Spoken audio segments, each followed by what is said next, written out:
போட்டுக்கலாமா?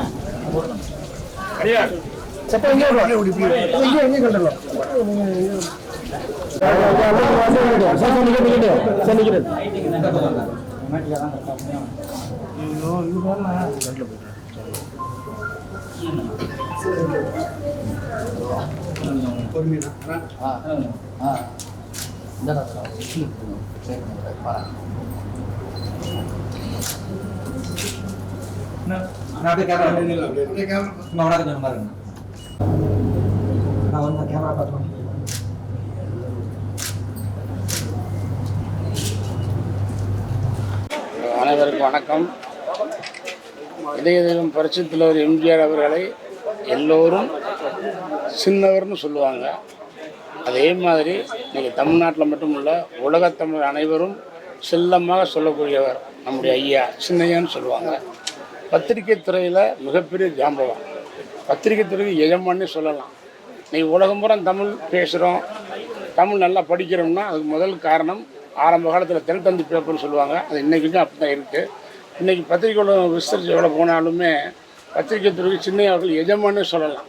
அப்படியோட அற்புதமான மனிதர். இப்போ கூட படத்தை பார்க்கும்போது அது ஐயாவை நேரில் பார்க்குற மாதிரியே இருக்குது. அப்படி அற்புதமானவர்.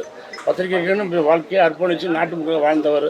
அப்படிப்பட்ட ஒரு பெரிய பத்திரிகை தெய்வமாக எஜமானாக இருக்கக்கூடிய அவருக்கு நினைவஞ்சலி செலுத்துவதில் நான் ரொம்ப சந்தோஷப்படுறேன். அதை பெருமையாக நினைக்கிறேன். நன்றி, வணக்கம். நீ 2 வார்த்தை பேசுறேன்.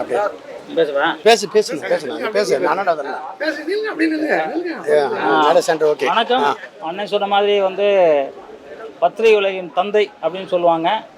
ஏன்னா நிறைய பேர், நானே ஸ்கூலுக்கு போகலை, நான் இன்றைக்கி தமிழ் பேசுகிறேன் அப்படின்னா காரணம் அது தினத்தந்தி மட்டும்தான்.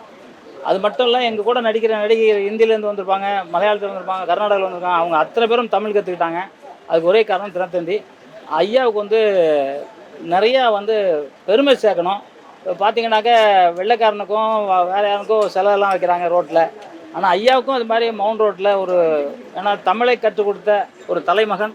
இன்றைக்கி உலகமெங்கும் தமிழ் பரப்புறதுக்கு ஒரே காரணம் தினத்தந்தி ஐயா அவர்கள். அவருக்கு இங்கே பண்ணதுக்காக இன்றைக்கி ஒரு சிலை வைக்கணும்னு நான் ஏற்கனவே முதலே சொல்லியிருக்கேன். எல்லாம் கடற்கரையில் ஓரத்துலையாவது ஐயா ஒரு அற்புதமான சிலை இப்போ எப்படி வீட்டில் பார்க்குறோமோ அந்த மாதிரி ஒரு சிலை வைக்கணும் அப்படின்றது எங்கள் ஒட்டுமொத்த தமிழ் மக்களின் வேண்டுகோள்.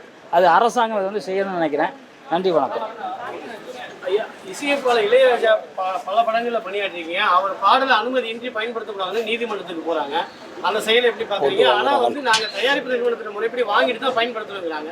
இந்த செயலை எப்படி பார்க்குறீங்க? என்னன்னு தெரியாது, தெரிஞ்சு சொல்கிறேன். நான்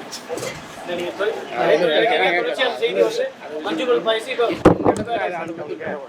ஐயாவோட நினைவஞ்சில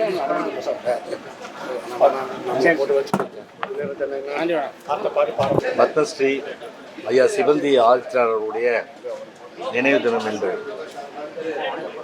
சிவந்தி ஆதித்யநாத ஐயா அவர்களை பொறுத்தவரை ஒரு பன்முகத்தன்மை கொண்டவர்.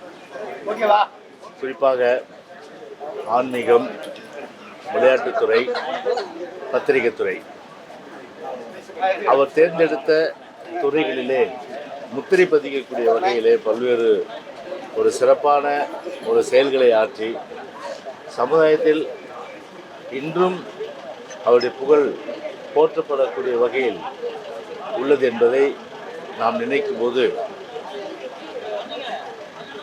பிறக்கின்றார்கள், வாழ்கின்றார்கள், மறைகின்றார்கள்.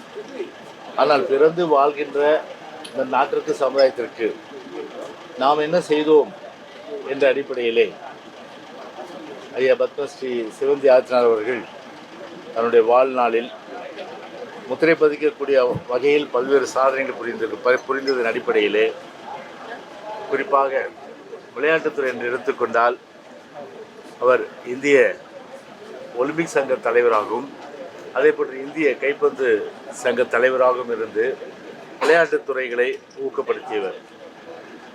அது மட்டுமில்லாமல் அவருடைய தந்தை ஐயா சீபா ஆதித்யநாதருடைய வழியில் நின்று தமிழை வளர்க்க வேண்டும், பட்டித்தொட்டியெல்லாம் வளர்க்க வேண்டும் என்ற வகையில் அவருடைய எண்ணத்தை, தந்தையினுடைய அந்த கனவை நனவாக்கின்ற வகையில் தந்தைக்கு பிறகு பத்திரிகை துறையை மிக சீரும் சிறப்புமாக கிஞ்சித்தும் எந்த வகையிலும் தந்தை கொண்ட அந்த கனவு சிதைக்காமல் முழுமையாக தன்னை ஆட்படுத்தி கொண்டு பத்திரிகை துறை, குறிப்பாக தினத்தந்தி, மாலை மலர், அதே போன்று ஊடகங்கள்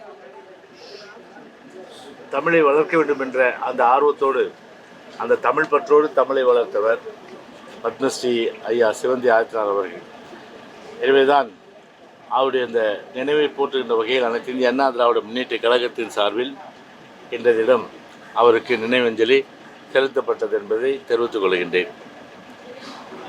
தமிழக முதலமைச்சர் சொல்லியிருக்காரு, ரைடுக்கு பயந்து ஒரு சில கட்சிகளை நீங்க கூட்டணிக்கு சேர்த்துக்கலாம், ஆனா எப்போதுமே தமிழ்நாடு வந்து அவுட் ஆஃப் கண்ட்ரோல் தான், டெல்லி ஆளுமைக்கு அவுட் ஆஃப் கண்ட்ரோல் தான். நீங்க எத்தனை படைபாலங்களோட வந்தாலுமே 2026 மீண்டும் திமுக தான் ஆட்சியில் அமையும் அப்படின்னு சொல்லி தமிழக முதலமைச்சர் சொல்லியிருக்காரு. அதிமுக பாஜக கூட்டணி மையப்படுத்தி இல்லை, இப்போது நேற்று தினம் ஒரு அறிக்கையை வந்து பார்த்துருப்பீங்க, கட்சி சார்பில் அறிக்கை. எனவே நான் அதற்குள்ளாக நான் போக விரும்பவில்லை. ஆனால் திமுகவை பொறுத்தவரை ஒரு ரைடு அப்படின்னு சொன்னாலே முழுக்க முழுக்க, அதாவது 2G ஸ்பெக்ட்ரத்திலிருந்து இமாலய ஊழல், அது இந்தியாவே தலைகுனியக்கூடிய வகையில் ஒரு மிகப்பெரிய இமாலய ஊழல், ஒவ்வொரு தமிழனும் வெட்கப்படக்கூடிய வகையிலே அந்த ஊழல் அமைந்திருந்தது. எனவே அப்படியெல்லாம் தன் முதுகை திரும்பி பார்க்கணும். முதல்ல அடுத்தவரை குற்றம் சாட்ட வேண்டும் என்று சொன்னால் முதலிலே தன் முதுகை திரும்பி பார்க்க வேண்டும். அப்படி ஊழலின் ஊற்றுக்கண் ஊழல் தமிழ்நாட்டிலே அறிமுகப்படுத்தியது. அது மட்டுமல்லாமல் பல்வேறு வழக்குகளை சிக்கி அதன் அடிப்படையில் அந்த வழக்குகள்லாம் கூட டெல்லி சிபிஐ நீதிமன்றத்தெல்லாம் நடந்ததெல்லாம் நிச்சயமாக உங்களுக்கு தெரியும். அப்படி அந்த ஊழலை பற்றி பேசுவதற்கு அவர்களுக்கு அருகதை இல்லை என்று தான் நிச்சயமாக நான் சொல்ல கடமைப்பட்டிருக்கின்றேன்.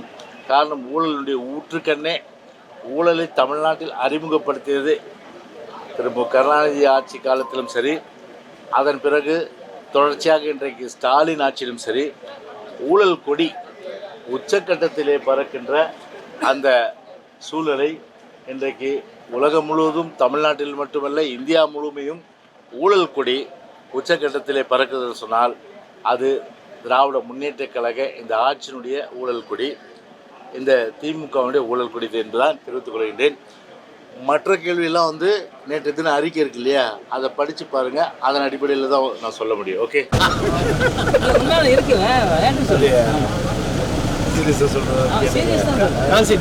கன்ஃபார்ம்